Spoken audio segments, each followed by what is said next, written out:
بسم اللہ الرحمن الرحیم۔ دو مسئلے آپ حضرات کے سامنے رکھنے ہیں۔ نمبر ایک کہ اگر کسی کے پاس حرام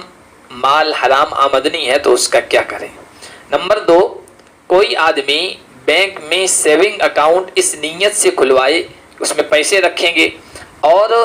جو اس کا فائدہ انٹرسٹ اور سود کی شکل میں آئے گا اسے غریبوں پر خرچ کریں گے، اس نیت سے اکاؤنٹ کھلوانا کیسا ہے؟ اگر کسی کے پاس کسی بھی طریقے سے حرام مال آ گیا ہے تو اس کا حکم یہ ہے کہ اگر اس کا مالک معلوم ہے اور وہ مال عوض کے بدلے نہیں آیا ہے، بغیر کسی عوض کے آیا، جیسے چوری سے، رشوت سے، سود سے، تو اسے اس کے مالک کو واپس کرنا ضروری ہے۔ یعنی جہاں سے مال آیا ہے وہیں واپس کر دیا جائے، اور اگر مالک اس دنیا میں نہیں رہا ہے تو اس کے وارثوں کو واپس کیا جائے، اور اگر یہ بھی ممکن نہیں ہے تو پھر مسئلہ یہ ہے کہ بغیر ثواب کی نیت کے زکوٰۃ کے جو مستحق لوگ ہیں ان پر وہ صدقہ کر دیا جائے، بلکہ صدقہ کرنا لازم اور ضروری ہے۔ یہ مسئلہ اس شکل میں ہے جبکہ وہ مال بغیر عوض کے آیا ہے۔ اگر وہ حرام مال عوض کے بدلے آیا ہے، عوض کے بدلے کا مطلب یہ ہے کہ اس انسان نے حرام ملازمت کی ہے کسی کے یہاں، اور جس کے یہاں ملازمت کی ہے اس نے تنخواہ دی ہے، تو اس کا مسئلہ یہ ہے کہ جس نے تنخواہ دی ہے اس کو واپس نہیں کرنا ہے، بلکہ اس کا مصرف اس کے خرچ کرنے کی جگہ صرف ایک ہی ہے کہ زکوٰۃ کے جو مستحق لوگ ہیں غریب، ان پر وہ صدقہ کر دیا جائے۔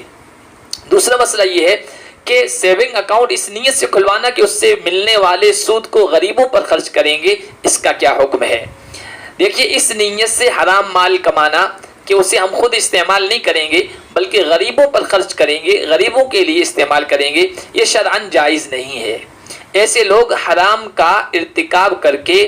خود گناہ کرتے ہیں اور دوسروں کا تھوڑا سا دنیا کا فائدہ کر لیتے ہیں۔ یہ بڑی نادانی کی بات ہوگی کہ آدمی خود کا دین کا نقصان کرے اور دوسروں کا بھلا کرے،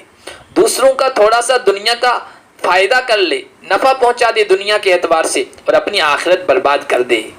حرام رقم غلطی سے اگر ہمارے پاس آ گئی ہے تو اس کا حکم یہ ہے کہ اس کو صدقہ کرنا لازم ہے اور ضروری ہے، مگر اس کا یہ مطلب نہیں ہے کہ صدقے کی نیت سے، غریبوں پر خرچ کرنے کی نیت سے ہم حرام کمائی کماتے رہیں اور حرام آمدنی حاصل کرتے رہیں۔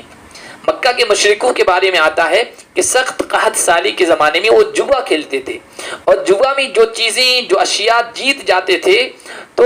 ان کو خود اپنے استعمال میں نہیں لاتے تھے بلکہ غریبوں پر خرچ کرتے تھے، مگر ان کے اس عمل کے گناہ اور غلط ہونے کی وجہ سے، حرام ہونے کی وجہ سے قرآن نے مذمت بیان کی، ان کی برائی بیان کی گئی، ان کا عمل غلط تھا۔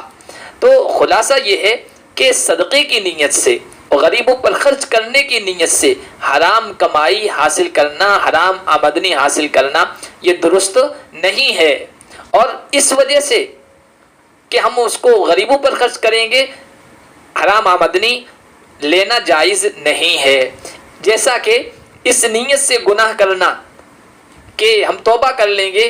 اس کی اجازت نہیں ہے، یہ درست نہیں ہے، یا اس لیے بد احتیاطی کرنا، بد پرہیزی کرنا کہ دوا موجود ہے کچھ بھی کھا لیں، زہر بھی کھا لیں، اس کا تریاق موجود ہے، یہ دانش مندی اور عقل بندی کی بات نہیں ہوتی ہے۔ اللہ ہمیں صحیح سمجھ عطا فرمائے۔